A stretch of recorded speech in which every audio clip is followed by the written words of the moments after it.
दिल्ली में मैंने करोल बाग में एक पीजी लिया, पर 1 महीना मैं दिल्ली रुका और वापस घर चला गया था। जब आप एकदम आखिरी स्टेज तक पहुँचते हो तो और फाइनल लिस्ट में जब नाम नहीं होता है तो वहाँ से निकलना थोड़ा डिफिकल्ट हो जाता है। मुझे लगा थोड़ा फाइनेंशियल इंडिपेंडेंस होना बहुत ज़रूरी है उस टाइम। इस बार हुआ ये कि मैं अपने पेरेंट्स को अपने साथ ले गया था। मैंने कहा कि अकेले तो शायद मुझसे नहीं हो पाएगा ये चीज़। इंटरव्यू मेरा पड़ा 8 मार्च को, फिर अगेन इंटरव्यू दिया और अगेन जब रिजल्ट आया तो फाइनल लिस्ट में फिर से नाम नहीं था। बहुत ही डिसहार्टनिंग, बहुत ही डिसअपॉइंटिंग मोमेंट था मेरी लाइफ का वो। दिल नाउम्मीद तो नहीं, नाकाम ही तो है। लंबी है शायद गम की शाम पर शाम ही तो है।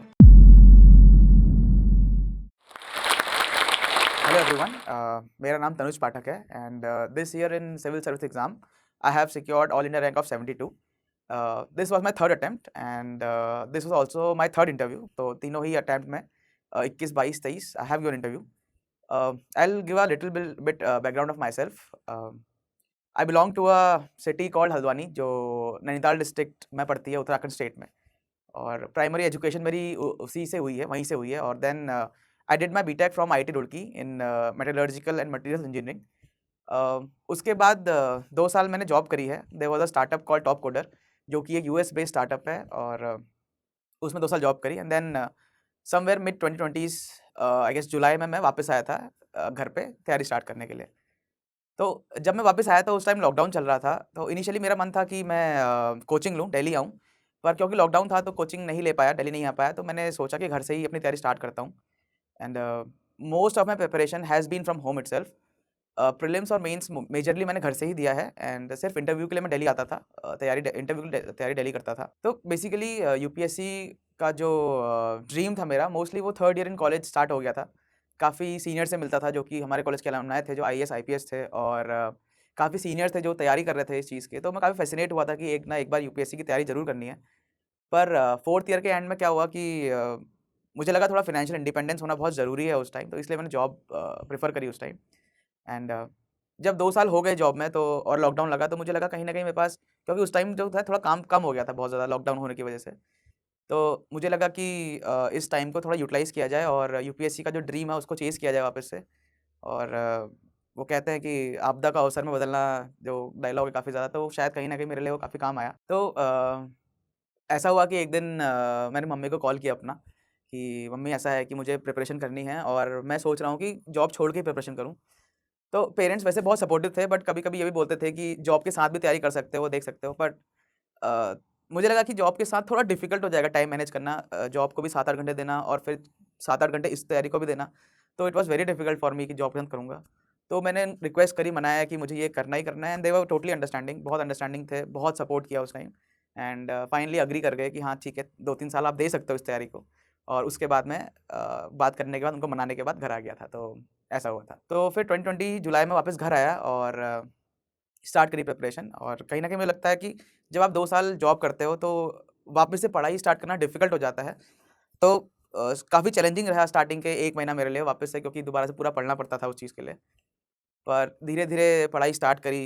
लक्ष्मीकांत से मैंने स्टार्ट किया पढ़ना, क्योंकि सबसे फ़ेमस बुक उस टाइम वही होती थी।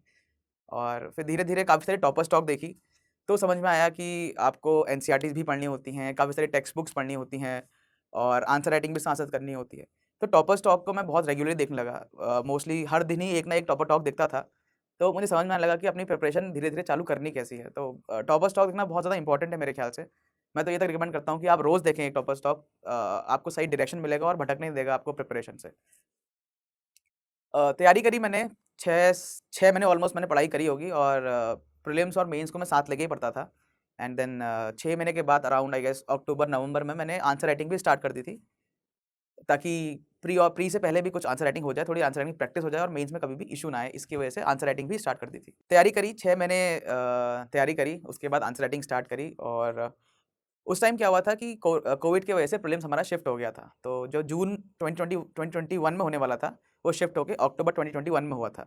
तो मेरे पास कुछ एडेड मंथ्स मिल गए थे मुझे तैयारी करने के लिए। तो जो एडेड मंथ मिले थे, तो मैंने उस पे भी मेंस की तैयारी करना चालू करा, बीच में पढ़ना। और फाइनली अक्टूबर 2021 में पहला अटेम्प्ट था, प्रीलिम्स था, तो ऑलमोस्ट आई गेस जुलाई और जून से मैंने डेडिकेटली प्री की तैयारी चालू कर दी थी। अब 2021 में पहला प्रीलिम्स हुआ एंड प्रीलिम्स क्लियर हुआ। अब बारी थी कि मेंस की तैयारी करनी थी।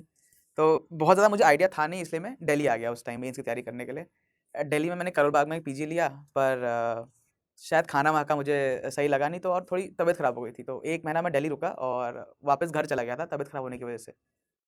फिर मेंस की तैयारी मैंने पूरी घर पे ही करी, 2 ढाई महीने रुक के घर पे ही तैयारी करी एंड जनवरी 2022 में मेंस हुआ था वो वाला। काफ़ी ठंड थी, देहरादून में मेरा सेंटर होता था, तो बहुत ठंड होती थी उस टाइम वहाँ पे और पूरी ठंड में भी लिखना पड़ा मेंस, तो बहुत डिफ़िकल्ट होता है वो लिखना, तो उसके लिए बहुत प्रैक्टिस चाहिए आपको ठंड में लिखने की। मेंस हुआ, मेंस क्लियर हुआ, अब इंटरव्यू की स्टेज थी। इंटरव्यू देने आया, वापस दिल्ली आया, काफ़ी सारे मॉक्स दिए, काफ़ी नए दोस्तों से बात हुई, नए लोग मिले जिन्होंने तैयारी साथ में करी। इंटरव्यू हुआ, इंटरव्यू दिया और फिर जब रिज़ल्ट आया तो रिज़ल्ट में लिस्ट में नाम नहीं था। तो आई थिंक वो काफ़ी ज़्यादा एक डिफ़िकल्ट मोमेंट था मेरे लिए वापस वहाँ से उभरना, क्योंकि जब आप एकदम आखिरी स्टेज तक पहुँचते हो तो और फाइनल लिस्ट में जब नाम नहीं होता है तो वहाँ से निकलना थोड़ा डिफ़िकल्ट हो जाता है एंड बट उस टाइम पेरेंट्स ने काफ़ी सपोर्ट किया, समझाया कि पहला ही अटेम्प्ट है और पहले अटेम्प्ट में अगर इंटरव्यू तक पहुँच गए हो, तो हो ना हो आज नहीं तो कल ये रिज़ल्ट आना ही आना है। तो ठीक है, कुछ खुद को समझाया थोड़ा बहुत कि कोई दिक्कत नहीं है, एक और अटेम्प्ट देते हैं, कोई इश्यू नहीं है। और ये था कि प्रीलिम्स उसके 5-6 दिन बाद ही था रिज़ल्ट के बाद, तो वो भी कहीं न कहीं बहुत डिफ़िकल्ट था कि कैसे हो पाएगा 5 दिन में। बट किया, क्योंकि पहले से तैयारी कर रहा था मैं, रिज़ल्ट के सॉरी इंटरव्यू के बाद ही कुछ टाइम से पढ़ना चालू कर दिया था। तो 5-6 दिन में भी थोड़ा बहुत अच्छा से तैयारी करी और फिर प्री दिया। प्रीलिम्स क्लियर हुआ अगेन 2022 वाला। फिर मेंस दिया, मेंस भी क्लियर हुआ वाला। फिर अगेन इंटरव्यू दिया और अगेन जब रिज़ल्ट आया तो फाइनल लिस्ट में फिर से नाम नहीं था। तो जब सेकंड अटेम्प्ट में भी आपका नाम नहीं होता है, सेकंड अटेम्प्ट में आप इंटरव्यू तक पहुँच रहे हो और लिस्ट में आपका नाम नहीं है, तो फिर उससे आई गेस तब आप रॉक बॉटम हिट कर देते हो। उससे नीचे का पॉइंट आई थिंक शायद ही बहुत मुश्किल है दिखना उससे नीचे। तो बहुत ही डिसहार्टनिंग, बहुत ही डिसअपॉइंटिंग मोमेंट था मेरी लाइफ़ का वो। सबसे नीचे वाला पॉइंट मैं बोल सकता हूँ उसको। और अगेन वहाँ पे भी अब जब आप इतना फेलियर आप फेस कर चुके होते हो, तो आप अकेले तो वहाँ से नहीं निकल सकते। तो उसके लिए आपको ज़रूरत होती है आपके पेरेंट्स की, आपके कलीग्स की, आपके फ्रेंड्स की, जो आपको मोटिवेट करें। ऐसी सिचुएशन से आपको बाहर निकाल के लाएँ। और एक आध 2 दोस्त हैं मेरे, शायरी-वायरी करते हैं, तो एक आध दोस्तों ने बताया था कुछ-कुछ, तो मुझे काफ़ी हिट किया वो। ये शायरी आई थिंक फ़ैज़ अहमद फ़ैज़ हैं, बहुत बड़े कवि हैं, उनकी शायरी है। तो उन्होंने लिखा था कि दिल नाउम्मीद तो नहीं नाकाम ही तो है, दिल नाउम्मीद तो नहीं नाकाम ही तो है, लंबी है शायद गम की शाम पर शाम ही तो है।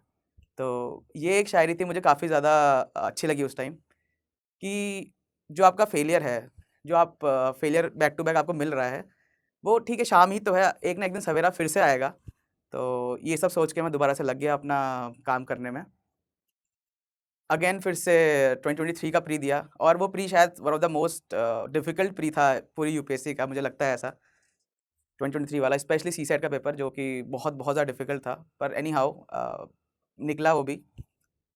अगेन उसके बाद मेंस था, मेंस बहुत चैलेंजिंग था मेरे लिए, वो वापस से वो दोबारा से 10 दिन आप मेंस में देते हो पूरा, हर पेपर 3 घंटे बैठ के देते हो, आपके हाथ दर्द हो जाता है, आप मेंटली, फिज़िकली, इमोशनली पूरा ड्रेन आउट हो चुके होते हो मेंस में। इस बार हुआ ये कि मैं अपने पेरेंट्स को अपने साथ ले गया था, मैंने कहा कि अकेले तो शायद मुझसे नहीं हो पाएगा ये चीज़। पिछले 2 मेंस नहीं ले जा रहा था, बट इस बार मैं लेके गया, मैंने कहा चलो आप थोड़ा सपोर्ट मिलेगा मुझे उस चीज़ से, और आई थिंक काफ़ी बेनिफिट हुआ मुझे उस चीज़ का। एंड फाइनली मेंस भी क्लियर हुआ। अब तीसरा इंटरव्यू था ये चीज़, और तो काफ़ी ज़्यादा एंग्ज़ायटी होती है आपका, क्योंकि 2 बार से नहीं हुआ होता है। बट एनी हाउ काफ़ी सारे दोस्त मिले, नए दोस्त मिले जिन्होंने काफ़ी सपोर्ट किया। साथ में तैयारी करी, रोज़ हम रात को डिस्कशन के लिए बैठते थे 2-3 घंटे कि हाँ भई पढ़ तो बहुत लिया है, अब इसको कन्वे कैसे करना है, जो भी आपका इंटरव्यूअर है, एग्ज़ामिनर है। तो बहुत लंबे-लंबे डिस्कशन होते थे। काफ़ी नई चीज़ सीखने को मिलती थी इस दौरान पे। इंटरव्यू फ़ेज़ में ये बहुत अच्छी चीज़ होती है कि आपको नए दोस्त मिलते हैं और आप काफ़ी कुछ नई चीज़ें एक्सप्लोर करते हो, सीखते हो। जिसकी जो हॉबीज़ होती है उससे आप कुछ समझते हो कि हाँ, ये हॉबीज़ हो सकती हैं। तो काफ़ी अच्छा फ़ेज़ होता है, मतलब बेस्ट फ़ेज़ अगर इस प्रिपरेशन को है तो वो इंटरव्यू फ़ेज़ है। और इंटरव्यू मेरा पड़ा 8 मार्च को, तो लकीली उस दिन महाशिवरात्रि थी और 1 हफ्ता पहले ही मैं उसके उज्जैन गया था, महाकाल मंदिर दर्शन करके आया था। तो मुझे लगता है कहीं न कहीं बहुत पॉज़िटिव एनर्जी थी मेरे अंदर उस दिन, 8 मार्च के दिन। और इंटरव्यू गया अंदर, लेफ्टिनेंट जनरल राज शुक्ला सर का बोर्ड था, तो अच्छा लगा मुझे काफ़ी उनसे मिलके, और काफ़ी अच्छा डिस्कशन हुआ, हेल्दी डिस्कशन था बहुत ज़्यादा। इंटरव्यू से निकल के आया, बाहर पेरेंट्स भी थे साथ में, तो उनको बताया कि इंटरव्यू अच्छा हुआ है। काफ़ी खुश थे, उनको इंडिया गेट वाला एरिया घुमाया और फिर देन घर आ गए थे। अब फाइनली रिज़ल्ट वाले दिन ऐसा हुआ कि जब आप 2 बार फेलियर झेल चुके होते हैं, तो आपको अब फ़र्क पड़ना बंद हो जाता है कि ठीक है, हुआ तो हुआ, नहीं हुआ तो नहीं हुआ वाला चीज़ होता है। तो 16 अप्रैल को आई गेस रिज़ल्ट आने वाला था और मेरे मन में यही था कि होगा तो ठीक ही है, नहीं होगा तो भी ठीक ही है। तो रिजल्ट के टाइम में सो रहा था और रिजल्ट आई गेस 1 पीएम के आसपास आया और मेरे फ्रेंड का था वीडियो कॉल आ रहा था, मैं सो रहा था उस टाइम। वीडियो कॉल से मैं जगा उसके एंड तब मैंने मोबाइल देखा तो उसमें काफ़ी सारे कांग्रेट्स कांग्रेट्स कांग्रेट्स के मैसेजेस थे। तो चलो ये समझ में आ गया कि एटलीस्ट रिजल्ट लिस्ट में नाम है, लिस्ट तो रिलैक्स लगा कि हाँ भाई ठीक है, लिस्ट में नाम आ गया है और अब देख लेंगे आगे जो भी होगा। फिर मैंने वो वीडियो कॉल उठाया, तो वीडियो कॉल में उसने बोला कि भाई 72 रैंक आई है। तो अब ये सुन के मैंने कहा ठीक है, आईएएस बन गया शायद फिर मैं, तो उसने कहा हाँ भाई आईएएस बन गए। तो लकीली मम्मी भी साथ में ही थी उस टाइम मेरी, और फिर तो रोना-धोना चालू हुआ धीरे-धीरे मम्मी का, और आस-पास जो भी लोग थे, थोड़ी चाची भी थी उस टाइम मेरी वहीं पे घर पे। एंड अच्छा था, काफ़ी मोमेंट काफ़ी अच्छा था, बट जो मेरा पहला फीलिंग थी वो आई गेस ये थी कि चलो अब प्रीलिम्स देना पड़ेगा, क्योंकि सबसे ज़्यादा डिफ़िकल्ट जो मुझे लगता है वो प्रीलिम्स ही है पूरे एग्ज़ाम में। काफ़ी रिलैक्स होने की फीलिंग थी और ऐसा लग रहा था बहुत बड़ा पहाड़ उठ गया है सर के ऊपर से। एंड आई थिंक काफ़ी बढ़िया था पूरा माहौल उस टाइम, सारे रिलेटिव्स आ गए थे उसके बाद। एंड धीरे-धीरे समझ में आया ठीक है हाँ, कि आईएएस बन गए शायद, तो ये था पूरा जर्नी। तो इस पूरी आई गेस साढ़े 3-4 साल की जर्नी में मुझे काफ़ी सारे दिक्कतें आई और हर एक एस्पिरेंट को आती हैं। सबसे पहली दिक्कत तो होती है एक डीमोटिवेशन की। आप कभी-कभी मार्क्स नहीं आते, तो डीमोटिवेट हो जाते हो। कभी-कभी पढ़ के एग्ज़ॉस्ट हो जाते हो, तब डीमोटिवेशन आता है। क्योंकि लंबी जर्नी है, तो इस लंबी जर्नी में आपको ये जो अप्स एंड डाउन्स के फेजेज़ हैं, वो आते रहते हैं। तो एक वो बहुत बड़ा चैलेंज होता है जिसको हमको ओवरकम करना होता है।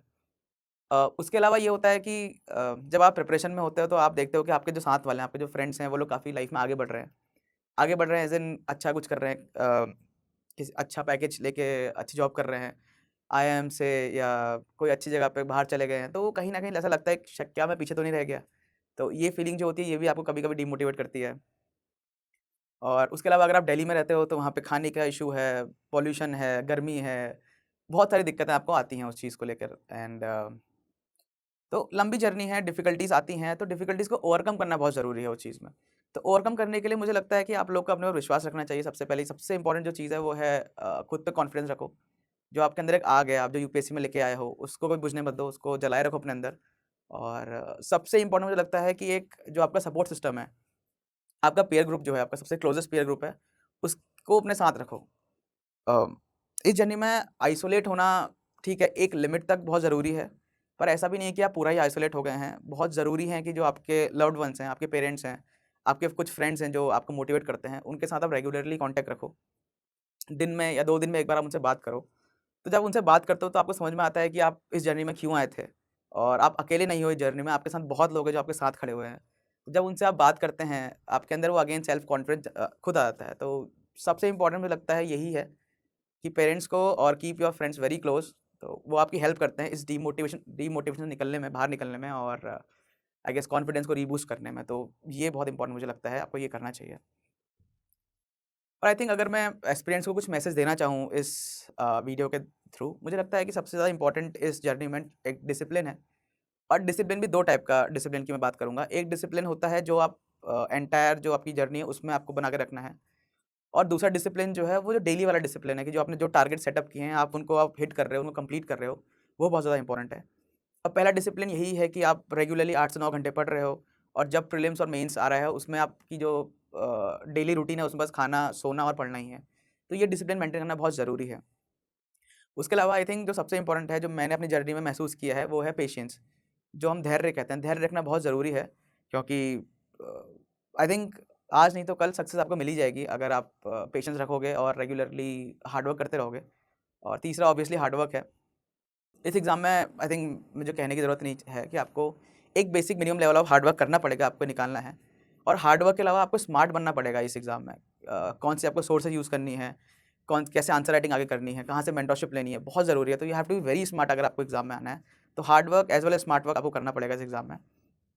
और फाइनली लगन जो है, आपको लगे रहना है, आपको जो आपका जो डिटर्मिनेशन है, आपकी जो लगन है, उसको बना के रखना है। और आई थिंक एक ना एक दिन आपका होना ही होना है अगर आप करते हो। तो एक और शेर से ही ख़त्म कर लेते हैं, और राहत इंदौरी साहब का ये शेर है और काफ़ी ज़्यादा मोटिवेट करता है मुझे भी, और शायद आपको भी करेगा।